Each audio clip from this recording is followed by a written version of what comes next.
দাদু ভাই, দিদি ভাই, এসো এসো এসো এসো এসো, এসো এদিকে এসো, এদিকে এসো এসো। ও শোনা আমার, এই মিসেস চক্রবর্তী দেখেছেন, এই দুইজন আমার খুদে গার্জেন। আমার কি কি খাওয়া বারণ সব খেয়াল রাখে, দারুণ স্ট্রিক্ট। এই তো সামার ক্যাম্প থেকে ফিরলো, আর্যই নিয়ে গেছিল। কি দিদি ভাই, সামার ক্যাম্পে আজ কেমন মজা হলো? দাদা জানো তো আজকে সামার ক্যাম্পে দারুণ মজা হচ্ছে। তাই? আর জানো অর্ক এত দুষ্টু যে কেউ সঞ্চয়কে এ কি বৃষ্টি, তুমি ঠান্ডা কিভাবে লাগালে? মা প্লিজ বকবে না তো, আজকে না আমরা আইসক্রিম খেয়েছি। হোয়াট, আইসক্রিম খেয়েছো? কি করব বলো, আমরা না খেলে তো ওই আন্টিটাও খেত না।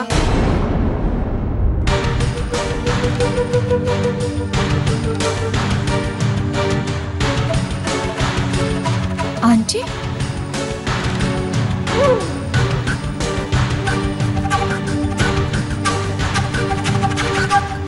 আন্টি মানে কোন আন্টি? ওই যে যে আন্টিটা দাদা ভাইয়ের গাড়িতে উঠেছিল।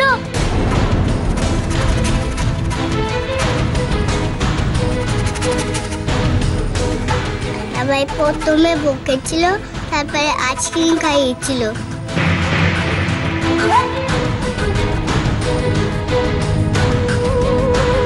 দাদা ভাই বকেছিল? হ্যাঁ, ওর জন্যই তো ওই আন্টিটা কাঁদছিল।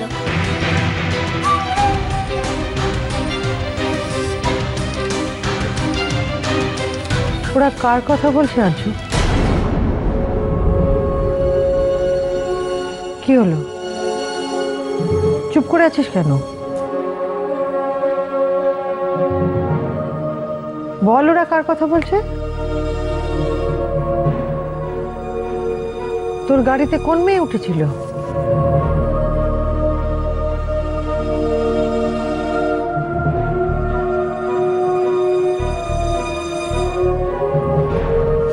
দাদা ভাই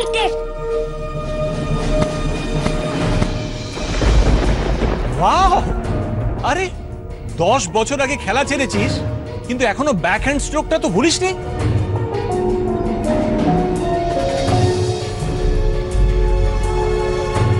ছেলেটাকে আবার নতুন করে সর্বনাশের পথে কে টেনে নিয়ে যাচ্ছে? কে ওই মেয়েটা?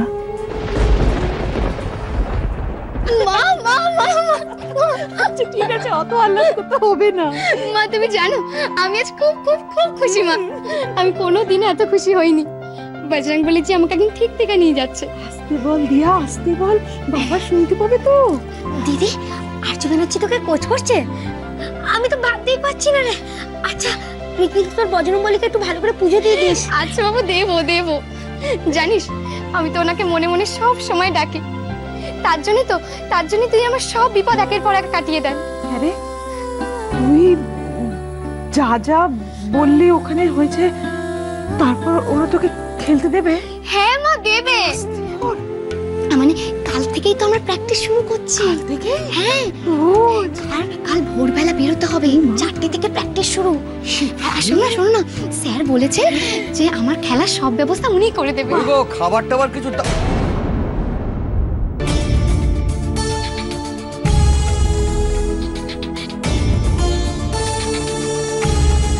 কি ব্যাপার, কি বিড়বিড় করছিলে?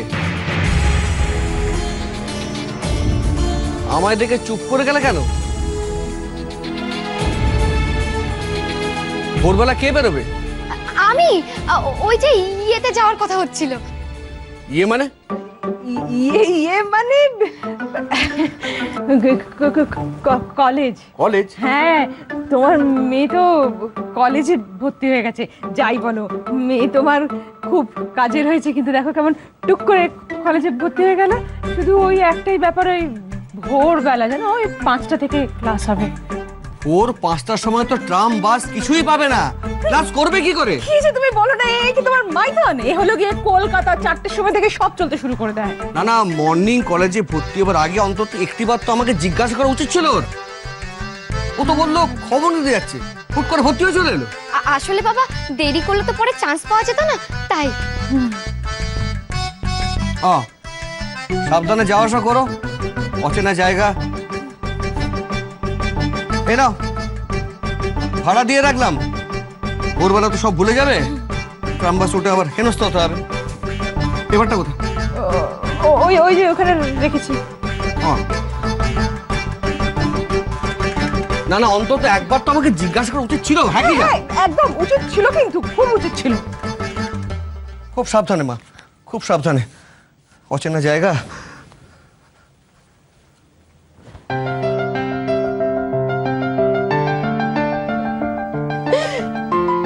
কাল থেকে যাবি, কিন্তু সাবধানে। আমার স্বপ্ন পূরণ হবেই না, তুমি দেখে নিও।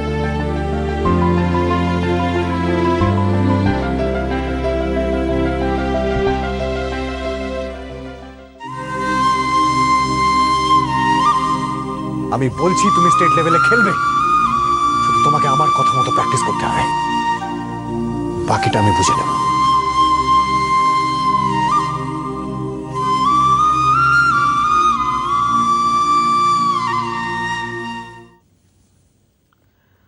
আর্য, আর্য, আর্য, আমার কথার জবাব দিচ্ছিস না কেন? তোর গাড়ি থেকে উঠেছিল, মেয়েটা কে? মা, সব কথার জবাব কি এখনই দিতে হবে? তুমি তো জানো মা, আমি তোমার কাছে কিচ্ছু লুকোই না। আমি ঠিক সময় মতো তোমাকে বলবো। দেখো, এখন আমার সময় নেই, তুমি আমার খাবারটা আমার ঘরে পাঠিয়ে দাও, আমার অনেক সকালে উঠতে হবে, কিন্তু আমি ঘরে যাচ্ছি। কেন? সকলের সঙ্গে এখানেই খাওয়া দাওয়া করে জানা? না কিছু না, মানে ফ্যামিলি মেম্বাররা একদিন বসে সবাই মিলে আনন্দ করে খেতাম, এই আর কি। অবশ্য তুই যদি আমাদের সকলকে ফ্যামিলি মেম্বার মনে করিস,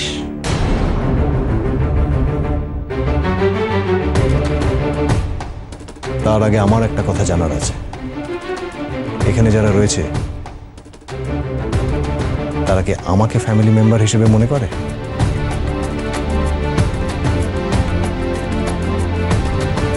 এখানে যারা রয়েছে মানে গেস্টরা বাদ দিলে যারা রয়েছে তারা কি ফ্যামিলির লোক নয়? তৃণা তো বটেই, ইভেন আঙ্কেল আন্টিও কয়েকদিনের মধ্যেই আমাদের ফ্যামিলির একজন হতে চলেছেন। তাহলে তোর প্রবলেমটা কোথায়? রক্তিম, এখন এসব কথা তোলার কি দরকার? আমি তো একই কথাই বলছি। আর্য কি প্রথম একা ঘরে বসে খাচ্ছে? কেন শুধু শুধু ওকে? যাব বাবা, আমি কি এমন বলেছি দাদা ভাইকে? ভাই ভাই একটু হাসি ঠাট্টাও করা যাবে না? হ্যাঁ, আমাকে নিয়ে হাসি ঠাট্টা তো একেবারে নির্দোষ হাসি ঠাট্টার জায়গায় থাকে না, তার পিছনে সবসময় কোনো ইন্টেনশন থাকে। তাই কি ব্যাপার মা, তুমি কিছু বলবে না তো? গেস্টদের সামনে আমাকে দাদাভাই অন্যায়ভাবে অ্যাকিউজ করে যাচ্ছে, আর তুমি চুপ করে থাকবে, কিচ্ছু বলবে না তো? যেহেতু আমি তোমার বড় ছেলে নই, আমার কোনো ট্র্যাজিক পাস্ট নেই।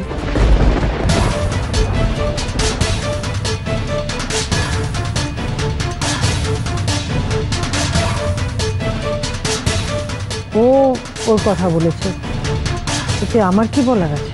বাহ, অসাধারণ। মায়ের স্নেহ পাওয়ার জন্য নিজেকে ট্র্যাজিক হিরো সাজিয়ে রাখতে হয়। এটা আর কেউ কোথাও শুনেছে বলে তো অন্তত আমার জানা নেই। আর যদি তাই হয়, দেন আই এম সরি। সবার কাছে নিজের কষ্ট বেঁচে হিরো হওয়ার চেষ্টা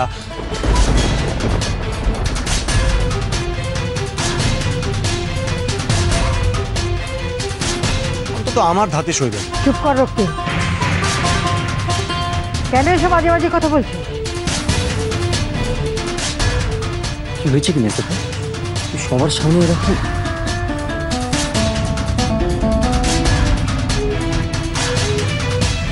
মা, তুমি বড়দা ভাইকে নিয়ে ঘরে যাও প্লিজ।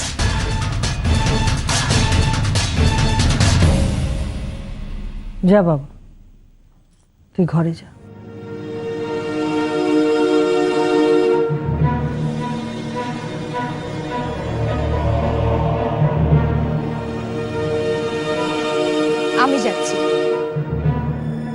আমি যাচ্ছি আর্যর কাছে। না,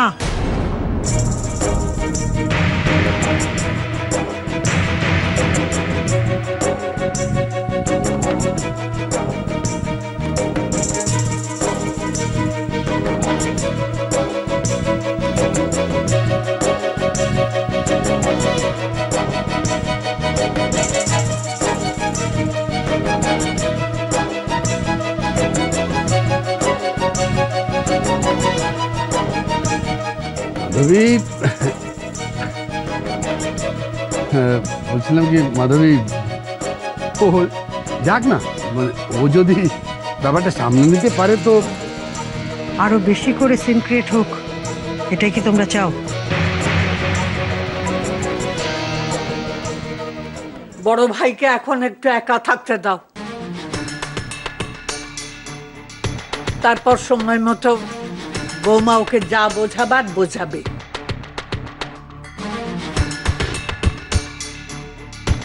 ঠিক আছে মা, ঠিক আছে। মাধবী, তুমি যেটা ভালো মনে করবে সেটাই করো। মিস্টার চক্রবর্তী, আরে চলুন চলুন চলুন, ডিনার সেরে ফেলা যাক। আসুন নিহার, যাও যাও যাও, বিপিনকে বলো সব ঠিকঠাক করতে। বৃষ্টি, চলো চলো চলো চলো, তাড়াতাড়ি তাড়াতাড়ি আসুন। ভালো নেই, আমার আর্য ভালো নেই। আবার ওই ব্যাডমিন্টন ওর জীবনে ফিরে আসছে না তো রাধা মাধব? না না, ওকে বোঝাবো আমি, আটকাতেই হবে, যে করেই হোক আটকাতেই হবে ওকে।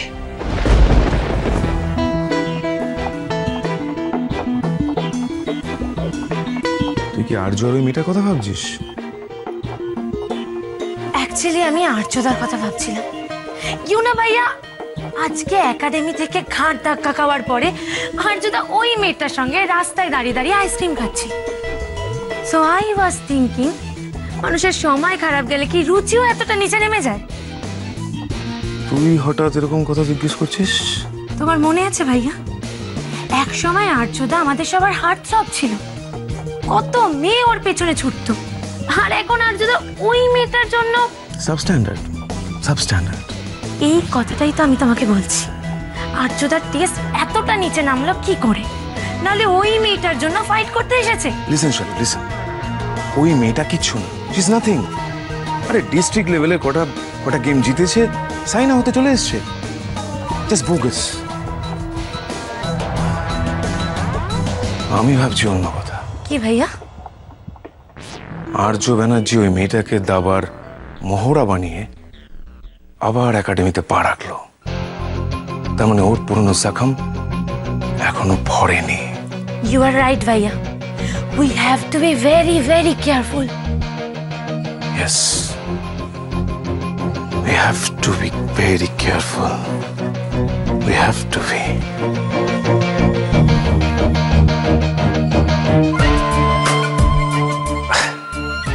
শালু, আরে আমরা কি সব নিয়ে আলোচনা করছি? হ্যাঁ, কাম অন, লিভ ইট। আরে Arya Banerjee is a loser, যে তার নিজের ক্যারিয়ার সেভ করতে পারেনি, সে আরেকজনের ক্যারিয়ার কি তৈরি করে দেবে? হ্যাঁ, জাস্ট ফরগেট ইট। চল, হ্যাঁ।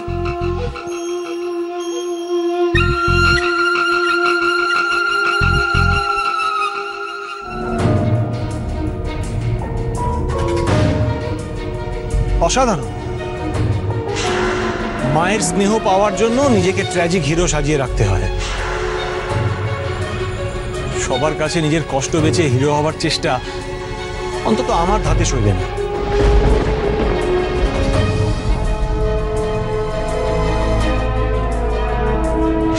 আচ্ছা, তোর বাবা এখনো তো নেশার পয়সাটা দিচ্ছে তো? অ্যাটলিস্ট এই লুজারদের ম্যানেজারি করে তোকে নেশার টাকা জোগাড় করতে হতো না।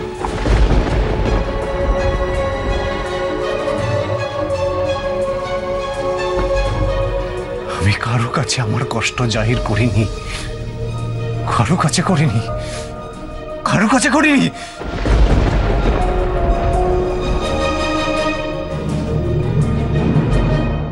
এই মেয়েটা খেলবে, ওকে কোচ করব আমি।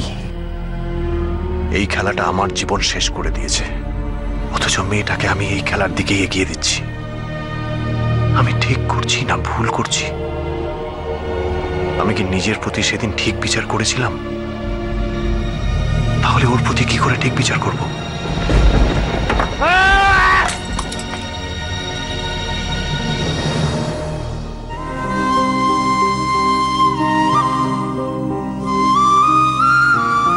Thank you sir.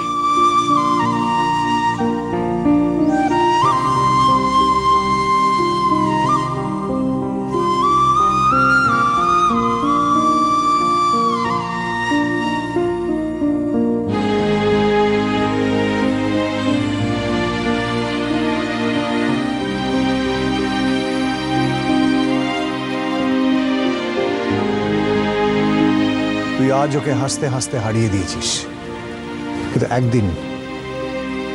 একদিন ব্যাডমিন্টন দুনিয়ার সবাই ওর নাম জানবে। আমি বলছি তুমি স্টেট লেভেলে খেলবে, শুধু তোমাকে আমার কথা মতো প্র্যাকটিস করতে হবে, বাকিটা আমি বুঝে নেব। জয় বজরংবলী, তুমি দেখো যেন আমি ভালো করে প্র্যাকটিস করতে পারি। স্যার আমার উপর এতটা বিশ্বাস রেখেছেন, আমি যেন সেই বিশ্বাসের মর্যাদা রাখতে পারি। ওর বিশ্বাস যেন ভেঙে না যায় ঠাকুর, তুমি দেখো।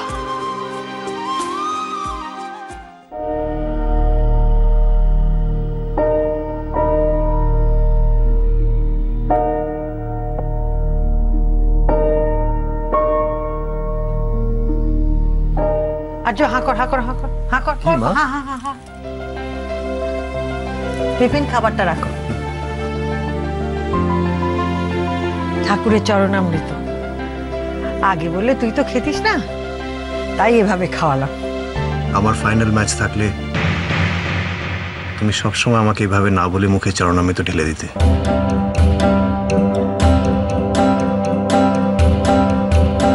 সে কথা আমার এখনো মনে আছে।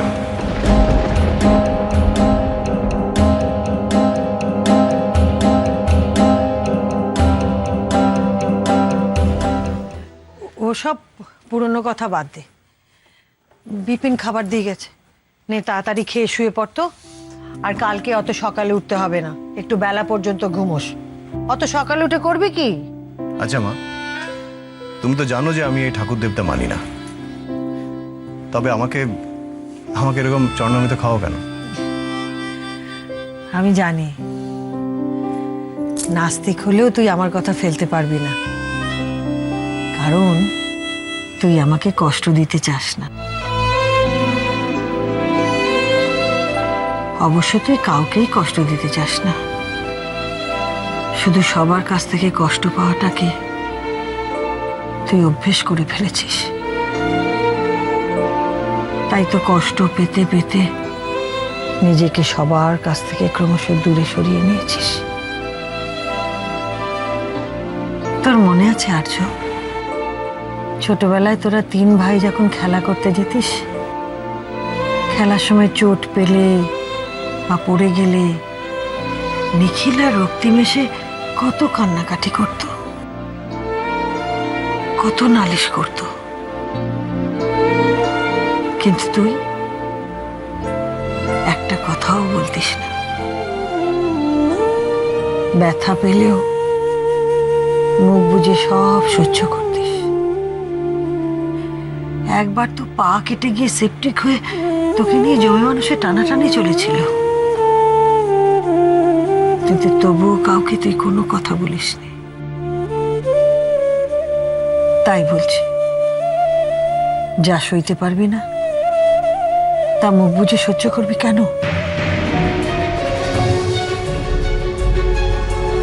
কেউ যদি তোকে নিয়ে ছেলে খেলা করতে চায়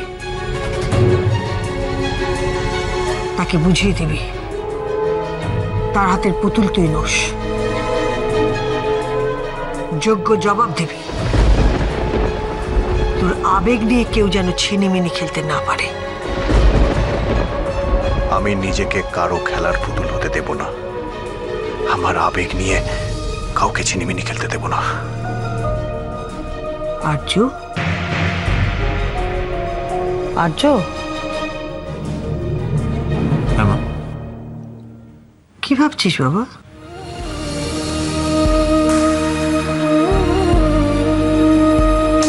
কিছু না মা। আমি জানি মা, আমি যন্ত্রণা পেলে সবচেয়ে বেশি কষ্ট পাও তুমি। এখন থেকে আমি এমন কিছু সহ্য করব না যাতে আমি যন্ত্রণা পাই।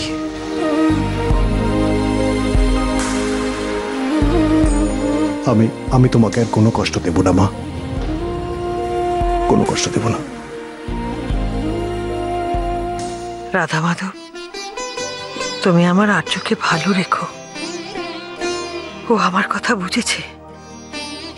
এবার অন্তত ওই ব্যাডমিন্টন খেলে মেয়েটার কথায় নেচে আবার ওই সর্বনেশে খেলার দিকে যাবে না। কাল সকাল থেকে যেন ওর ওই খেলার ভূতটা মাথা থেকে একেবারে নেমে যায় রাধা মাধব।